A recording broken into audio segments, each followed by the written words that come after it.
Мен ең негізгі мақсатым бұл Атамбаев баштаған курсту улантыш, ошол жетишкендерди бекемдеш. Президенттик шайлоонун алкагында талапкерлердин үгүт иштери жүрүп жаткан деле КСДП партиясынан талапкер катары көрсөтүлгөн Сооронбай Жээнбеков Алмазбек Атамбаевдин баштаган ишин улантаарын ачык айткан. Коррупцияга каршы күрөшүү багытындагы иштерге өзгөчө көңүл бураарын да билдирген. Партия мүчөлөрүнүн жана жалпы коомчулуктун колдоосу менен Жээнбеков президенттик жарышта жеңишке жетишип, өлкөнү башкарууга бел байлады. Жараткан ар дайым сени колдосун, аман бол, бактылуу болсо досум. Элибизге ак жолтой ажо болсо досум.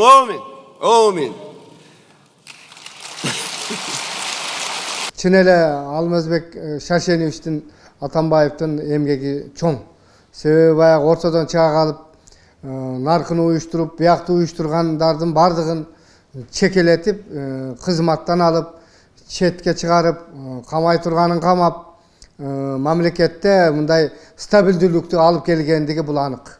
Анан эми азыркы биздин президентибиздин келишине дагы чоң себепкер, өзү тандап коюп, өзү ошого шарт түзүп, досум деп бир топ жардамдарды берди. Муну эч качан танбаш керек. Адегенде эле Жээнбеков менен Атамбаевдин ортосундагы мамилени бузууга кызыктар тараптар бар экени баамдалып, талдоочулар тарабынан эскертилип турган. Ал эми президенттик кызматка киришкен Жээнбеков болсо, кыргыз көчү жолун улантаарын айтып, коопсуздук кеңешинде алдыда жүрүүчү саясат тууралуу ачык пикирлерин билдирген. Андан көп узабай Атамбаев Жээнбековдун айланасында кошоматчылар бар экенин ачыктаган. Мамилебиз болсо Сооронбай Шарипович менен эски досум, 23 жылдан бери чогуу жүрөбүз. Албетте мен кээ абдан катуу сөздөрдү айтам. Мен ушу ыраазымын Сооронбай Шарипович.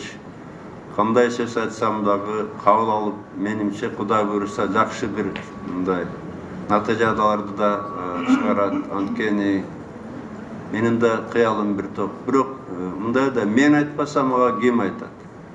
Кыргызды менталитети мен билем да, мен да президент болбодум.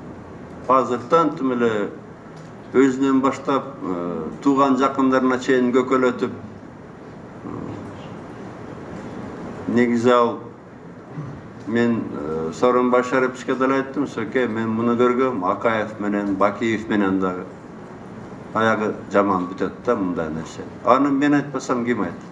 Өлкөдө саясий туруктуулук орун алышында жана Жээнбековдун президенттик тактыга келишинде Алмазбек Атамбаевдин зор эмгеги бар экенин талдоочулар айтышат. Андыктан бул эки саясатчынын талаша турган эч нерсеси жок болушу керек. Алмазбек Атамбаев менен ошол Жээнбеков президентибиздин Сооронбай Жээнбековдун ортосунда эч кандай сыр чатак болушка мүмкүн эмес.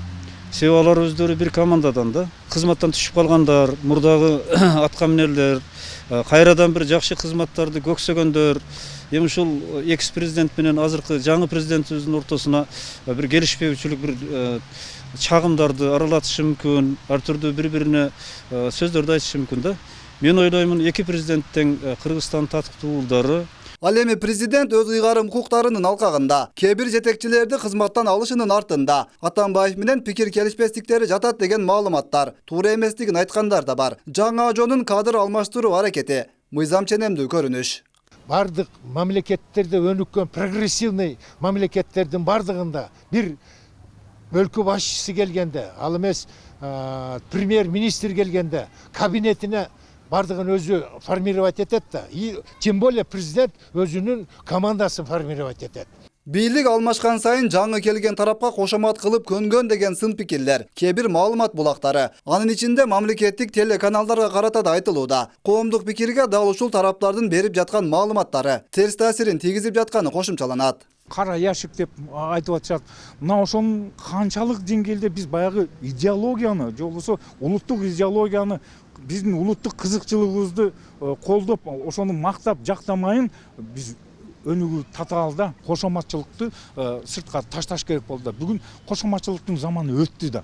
Андыктан президент Сооронбай Жээнбеков менен экс-президент Алмазбек Атамбаевдин ортосундагы мамилени жалпы өлкөнүн негизги маселеси катары карабастан, өлкөдөгү көйгөйлөрдү чечүүгө басым жасалышы зарыл. Саясий оюндардын карапайым элге эч кандай пайдасы тийбей турганын түшүнгөн журтчулук биримдик жана ынтымакта алга карай умтулушу мезгил талабы болуп турганын айткандар басымдуулук кылат. Мыйзам жазылганы менен анын аткарылышы иш жүзүнө ашышы өтө татаал болуп жаткандыгы мына ушул баягы тирешүүлөргө алып келип атабы деген ойдо каласың да. Өткүрбек Рахманов, Замирбек Тойчубаев, 7 канал.